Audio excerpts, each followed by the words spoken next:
Hello दोस्तों, कैसे हैं आप सब। मैं हूं जागृति, आ गई हूं नए ब्लॉग के साथ। आज मैं बनाने जा रही थी इडली सांभर, तो मैंने सोचा आप लोग के साथ शेयर किया जाए। तो देखिए, मैंने कुकर में सारी वेजिटेबल्स ले ली थी। इसमें आप अपने हिसाब से वेजिटेबल ले सकते हैं, पर इसमें पंपकिन, लौकी और ब्रिंजल और ये ड्रम स्टिक का अच्छा टेस्ट आता है, और गाजर वगैरह भी इसमें आप डाल सकते हैं। अपने हिसाब से वेजिटेबल ले सकते हैं। और टमाटर डाल दिया है, और इसमें अपन राहर की दाल डाल देते हैं, और इसमें डाल दिया है नमक।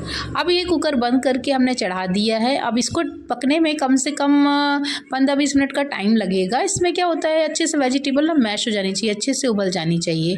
और ये देखिए, मेरा बैटर यहाँ पे तैयार हो गया था।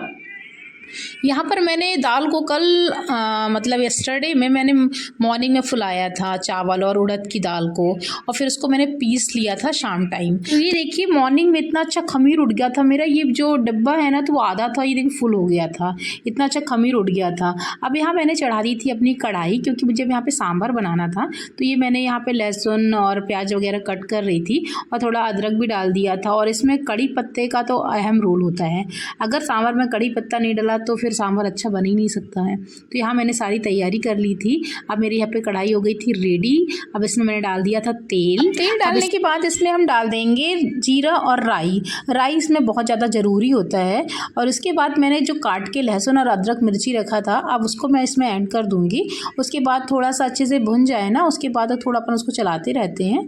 और उसके बाद मैं इसमें डाल दूँगी प्याज और कड़ी पत्ता। कड़ी पत्ता तो मोस्ट इम्पॉर्टेंट है सांभर में।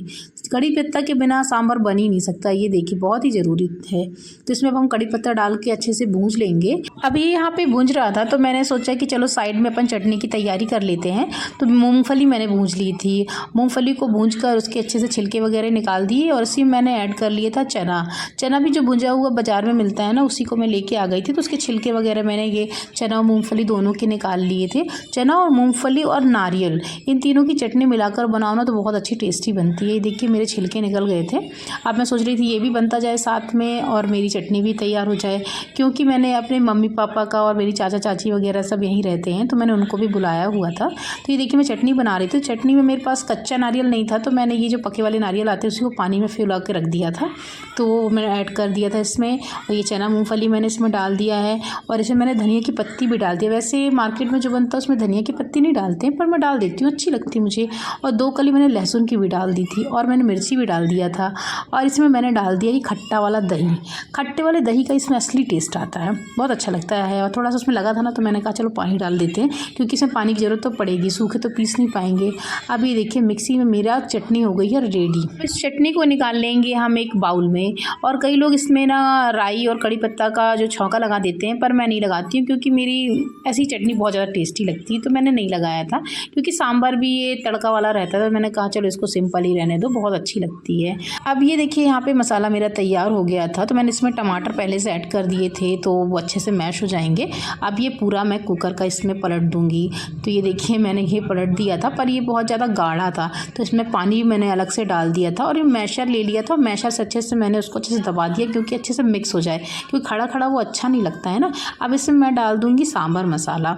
सांभर मसाला के साथ साथ मैंने इसमें हल्दी, धनिया वगैरह भी ऐड की थी। और सांभर मसाला तो ज़रूरी होता है, तभी तो अच्छा सांभर बनेगा ना। तो ये मैंने सांभर डाल दिया था, और इसी के साथ हमने इसमें इमली की खटाई भी डाली थी। खट्टा रहता है ना सांभर थोड़ा, तभी अच्छा टेस्ट देता है। तो मैंने इसमें इमली की खटाई डाल दी थी, पर मैं उसको शूट नहीं कर पाई थी, कुछ भूल जाते हैं ना हम लोग। तो इसके बाद ये देखिए, अब इसमें मैंने थोड़ा सा अमचूर डाल दिया था, क्योंकि पहले मेरे पास इमली खटाई नहीं थी, तो मैंने अमचूर डाल दिया, पर वो अच्छा टेस्ट नहीं दे रहा था। तो मैं फिर बाद में इमली खटाई लेके आई, और उसमें मैं डाल दी। अब इसके बाद देखिए, मैं सोची सांभर पक गया, चटनी भी हो गई, तो मैं यहाँ पे साइड में इडली भी लगाने लगी थी। तो मैंने ये इडली को बढ़िया से डाल दिया था सांचे में भर के।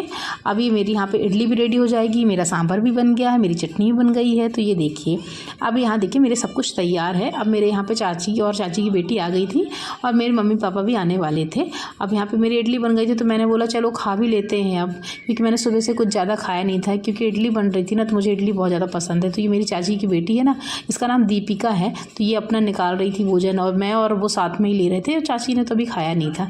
मैंने कहा चलो हम लोग पहले स्टार्ट कर लेते हैं। ये देखिए कितना अच्छा टेस्टी लग रहा है ना, बहुत अच्छा टेस्टी बना था। आप लोग भी अपने घर में ज़रूर ट्राई करें, बहुत ही अच्छा लगता है। मेरे हस्बैंड आ गए थे, मेरा बच्चा है, ये सब लोग यहाँ पर बैठे थे, तो हम लोग गप्पे लड़ा रहे थे, ऐसे ही बैठे थे। उसके बाद मैंने सोचा चलो किचन वगैरह साफ़ कर लेते, अब सबने खा पी लिया है, उसके बाद बर्तन वर्तन धो लेते, फिर आराम से बैठते हैं। काम पड़ा रहता है ना तो अच्छा नहीं लगता, इसलिए कहा चलो सफाई हो जाएगी अच्छे से, उसके बाद अपन बैठते हैं। इसके बाद चाची और मेरी मम्मी आए हुए थे, मैंने कहा मेरा एक काम तो निपट जाए कम से कम, तो मैंने गेहूँ बीनने के लिए दे दिया था इन लोग को। मेरे यहाँ आटा थोड़ा ख़त्म हो गया था, तो मैंने कहा चलो गेहूँ बीन लेते हैं। 2-3 लोग हो जाते हैं तो जल्दी से काम हो जाता है ना, और ये हमारे गाँव से आता तो थोड़ा गंदा रहता है गेहूँ, तो ये हमने चाची ने चाल दिया और मैंने बीन लिया, मम्मी ने बीन लिया। उनकी कमर में बहुत ज़्यादा दर्द हो जाता है ना, इसलिए वो लेट गई थी। अब ये मेरी दीपिका है, इसने बोला कि मुझे फ्राइड इडली खानी है, तो मैंने कहा कि चलो अब तुम ही बनाओ। तो ये देखिए आ गई थी किचन में और ये बना रही थी। इसमें इसने प्याज, कड़ी पत्ता, राई और हल्दी धनिया वगैरह डाल के इडली को तोड़ तोड़ के इसी में डाल के मिला दिया था, और बहुत अच्छी लगती है इडली। ये फ्राइड इडली खाने में बहुत ज़्यादा टेस्टी लगती है, उसको यही ज़्यादा पसंद है और मुझे भी पसंद है। और यहाँ मैं एक एक इडली लेके खा रही थी, और यहाँ देखिए मेरे बेटा और दीपिका दोनों लोग खाने बैठ गए थे। तो दोस्तों अगर आपको मेरा वीडियो पसंद आए तो लाइक करें, सब्सक्राइब करें और मुझे सपोर्ट कीजिए। आपको वीडियो देखने के लिए बहुत बहुत धन्यवाद।